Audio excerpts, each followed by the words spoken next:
In this final video in Lesson 2, we will be discussing the development of a business plan. How does the entrepreneur move from talking about it to actually creating the business?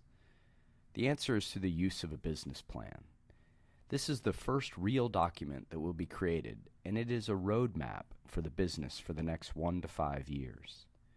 There are two main purposes to getting the plan down on paper. First, it serves as a guide for those inside the company, showing the intended directions and goals. And secondly, it gives those outside the company, especially potential investors, some reasons for why this business will be successful.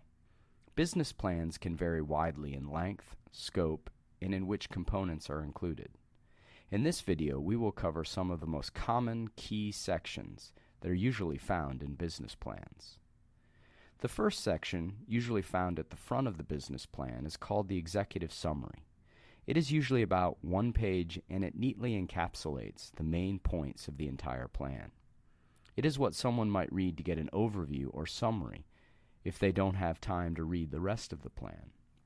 The remainder of the business plan then will provide greater detail or backup information for what is summarized in the executive summary. The next section is often called a company description. This will include things like the history of the product or idea or business, and any key people involved in the business, along with their specific roles, and even an organizational chart should one already exist. Then a section should be included with specific detail about the products or services your company will be offering. You will want to include what factors make each product a success, what benefits they will offer in the marketplace. Speaking of the marketplace, a good business plan will also have a section that details the overall market. Your target market should be identified and described thoroughly.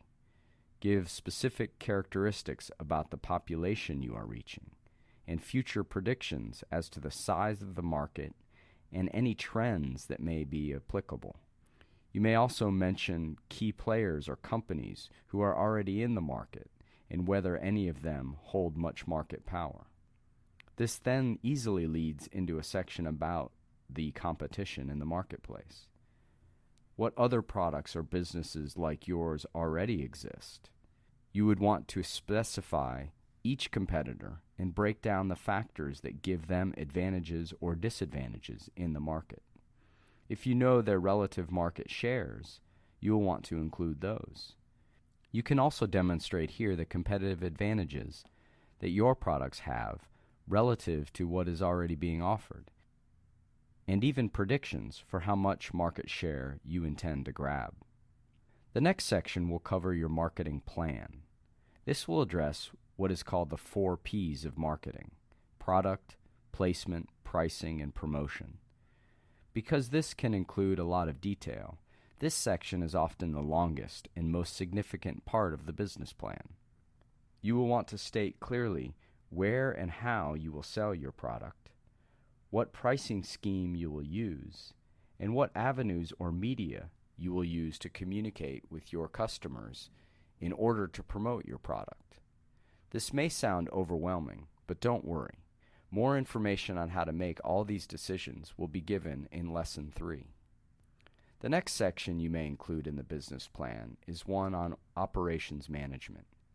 Here you can identify how daily business will get done. Are there any staffing changes that need to happen? What production changes need to happen over the next few years? Are there any legal issues, such as with copyrights or patents, that need to be pursued? All of these issues should be addressed in this section.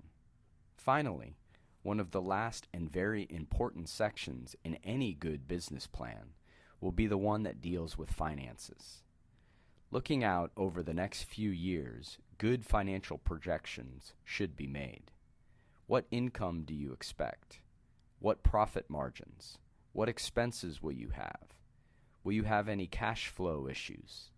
Specific forms that are usually included in this section are a projected income statement, a projected balance sheet, and a projected cash flow analysis. Also helpful here, especially for any potential investor, is a break-even analysis. An example of this would be a worksheet that shows how many units will need to be sold before the initial investment in the company is paid back or recuperated. Ideally, a time frame may be associated with this. In the case of Gus's pie business, for example, this section of his business plan would state that the initial investment should be made back after selling 2,000 pies, and he expects that this would occur in the first 9 months of operation. With all of these sections and the information gathered into a business plan, you should be well equipped to mark out the next steps of your business operations.